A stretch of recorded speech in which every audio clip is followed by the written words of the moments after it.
অনেকক্ষণ হলো মায়া ওয়াশরুমের ট্যাপ ছেড়ে পানিতে হাত ভিজিয়ে রেখেছে, তারপরেও হাতের জ্বালা কমছে না। মায়া বাইরে বেরিয়ে এল।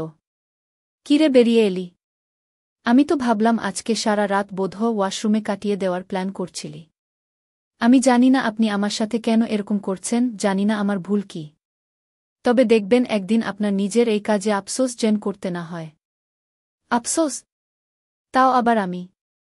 হাসালি, এই কি রুদ্র কায়নাত মির্জা কি কোনোদিনও তার কাজে আফসোস করে না, আর করবেও না।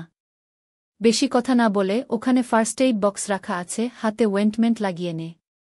মায়া গেল না, রুদ্র নিজেই ফার্স্ট এইড বক্স এনে মায়ের হাতে ধরিয়ে দিল। শোনো, আবার ভাবিস না আমি তোর কেয়ার করছি, বাবাকে তো বশ করেছিস। হাতের ক্ষত যেন বাবা না দেখে, না হলে বুঝতেই পারছিস কি হবে। রুদ্রের মুখে তাচ্ছিল্যের হাসি, সেই হাসিতে মায়া নিজের প্রতি বিদ্রূপ আর কটাক্ষ দেখতে ফেল। মায়ের হাতে ফোস্কা পড়ে গেছে, রুদ্রের হাতের চাপ লাগায় কিছু কিছু জায়গার চামড়াও উঠে গেছে, হাতের যন্ত্রণা সহ্য করা যাচ্ছে না, না পারতে সে হাতে ওয়েন্টমেন্ট লাগিয়ে নিল। রাত 11টা, রুদ্র বিছানায় শুয়ে আছে ঘুমানোর প্রস্তুতি নিয়ে, মায়েকে বিছানার কাছে দাঁড়িয়ে থাকতে দেখে বলল, এই রুমে তোর জায়গা হবে না, ব্যালকনিতে গিয়ে ঘুমিয়ে পড়ো, যা। মায়ের গতকাল রাত্রের সেই ভয়াবহ সময়ের কথা মনে পড়তেই আতঙ্ক ঘিরে ধরল। না অসম্ভব, আমি ব্যালকনিতে যাব না, বেশ জোরেই কথাটি বল মায়া। না মানে, তাহলে কোথায় ঘুমাবি?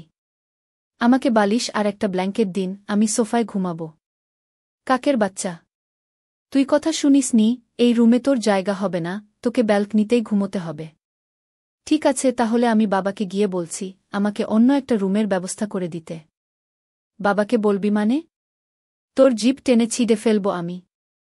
আপনার যখন এতই সমস্যা আমাকে নিয়ে, তাহলে আমি বাবাকে বলে দিব আপনার আমাকে পছন্দ হয়নি, তখন শুধু রুম কেন, আপনাকে মুক্ত করে দিয়ে আমি এই বাড়ি থেকেই চলে যাব। আমার জীবন থেকে তো তুই যাবি, তোর মতো নোংরা নারীকে আমি এমনিতেও আমার জীবনে রাখব না। তবে তার আগে আমার সাথে ছলনা করার শাস্তি না পেয়ে তুই মুক্ত হতে পারবি না। ডেসক্রিপশন এই গল্পের লিঙ্ক পর্ব 1, 2, 3, 4 দিয়ে দেওয়া হবে। আপনারা ওখান থেকে পরস্পর পর্ব 1, 2, 3, 4 দেখে নিতে পারবেন। আর বন্ধুগণ, তার আগে আমার এই চ্যানেল সাবস্ক্রাইবই করে পাশে থাকুন। আর বেশি বেশি শেয়ার করুন, লাইক করুন, কমেন্ট করুন।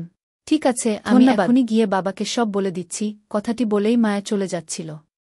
খবরদার, কাকের বাচ্চা, দরজার ওই পাশে যদি তোর এক পাও পড়েছে তাহলে। শুধু শুধু ঝামেলা বাড়াচ্ছেন কেন? আমি চাই না আমার জন্য আপনাদের বাবা ছেলের সম্পর্ক খারাপ হোক, তার জন্য এখনো পর্যন্ত আপনি যা যা করেছেন আমার সাথে, তার কিছুই বলিনি বাবাকে, সামনেও বলবো না। আমাকে শুধু সোফায় ঘুমাতে দিন, ব্যাস। কয়দিন বাঁচবি আমার থেকে? এর শোধ আমি পরে তুলব, জাস্ট ওজেট। শান্ত কণ্ঠে কথাগুলো বলে রুদ্র শুয়ে পড়ল। মায়াও আর কিছু বলল না, বিছানা থেকে বালিশ আর একটা পাতলা ব্ল্যাঙ্কেট নিয়ে সোফায় শুয়ে পড়ল।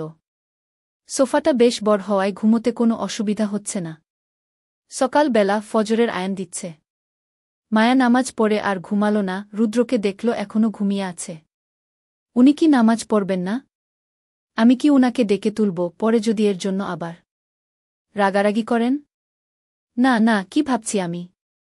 নামাজ আদায় করা এবং অন্যদের নামাজ পড়তে আহ্বান করা প্রতিটা মুমিন ব্যক্তির কর্তব্য। কথাগুলো ভেবে মনে ভয় ও সংশয় নিয়ে মায়া রুদ্রকে ডাকতে গেল।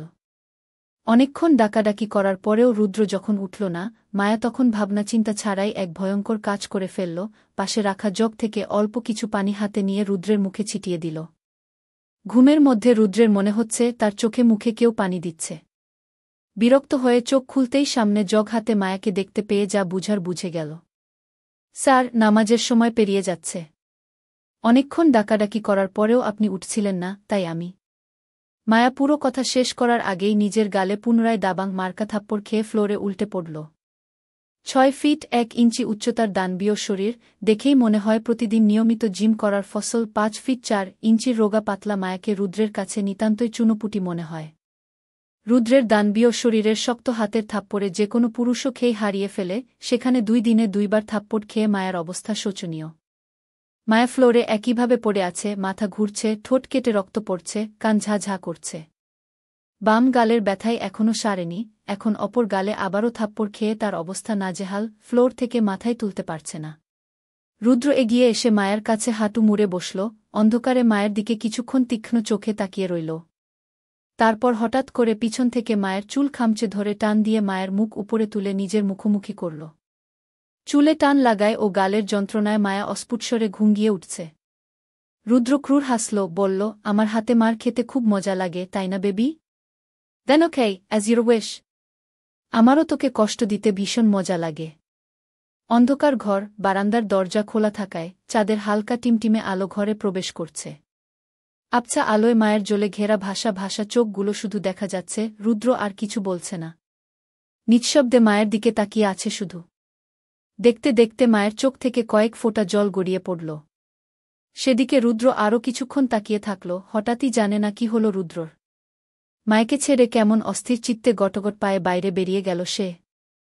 মায়া ও তার শ্বশুর বাবা একসাথে বসে সকালের নাস্তা করছে। রুদ্র কোথায় আছে জানে না মায়া। হঠাৎ রায়হান মির্জা আতঙ্কগ্রস্ত হয়ে মায়াকে জিজ্ঞেস করল, এ কি মায়া মা?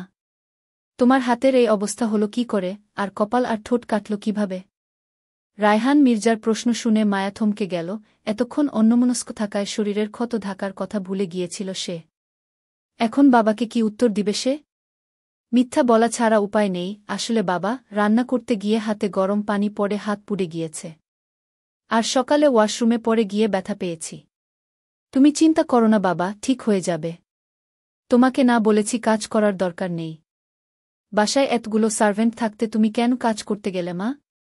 মায়া কথা কাটাতে রায়হান মির্জাকে জিজ্ঞেস করল, রুদ্র কোথায় বাবা? ওই ব্যাটা তোমাকে বলে যায়নি? ও তো জিম করতে গিয়েছে। ওই হতমূর্খের কথা বাদ দাও তো মা, চলো আমরা বরং নাস্তা সেরে নিই।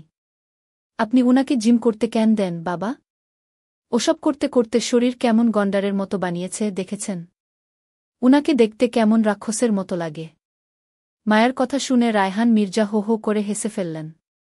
সুর বাবাকে হাসতে দেখে মায়াও মুচকি হাসল। ওই রাক্ষসটার জন্য কত মেয়েরা যে পাগল তুমি জানো? কি দেখে যে মেয়েরা ওই হতচ্ছা ডাটার পিছে পড়ে থাকে বলো তো মা? তা তো জানি না। মায়া ও রায়হান মির্জা রুদ্রকে নিয়ে হাসাহাসি করছে। হাসি থামিয়ে রায়হান মির্জা মায়াকে বলল, তবে তোমাকেও কিন্তু বেশি বেশি খেতে হবে মায়া মা, এত শুকনো হলে চলবে না। যাতে করে মাঝে মাঝে একটা দুটো লাগিয়ে ওই ব্যাটাকে জব্দ করতে পারো, ঠিক আছে মা? যাহা আজ্ঞা জাহাপনা। রায়হান মির্জা আবারও হাসছে, মনে হচ্ছে কত বছর পর যেন তিনি মন খুলে হাসছেন। মায়া তাকিয়ে দেখল, এই মুহূর্তে মায়ার একজন শাশুড়ি না থাকার বিশাল আফসোস হচ্ছে। রায়হান মির্জার মাধ্যমে সে তার বাবাকে ফিরে পেয়েছে, আজ তার শাশুড়ি থাকলে হয়তো মায়ের অভাবটাও কমত। চলবে? প্লিজ সাবস্ক্রাইবই করে পাশে থাকুন। পরের পর্ব তাড়াতাড়ি আসবে।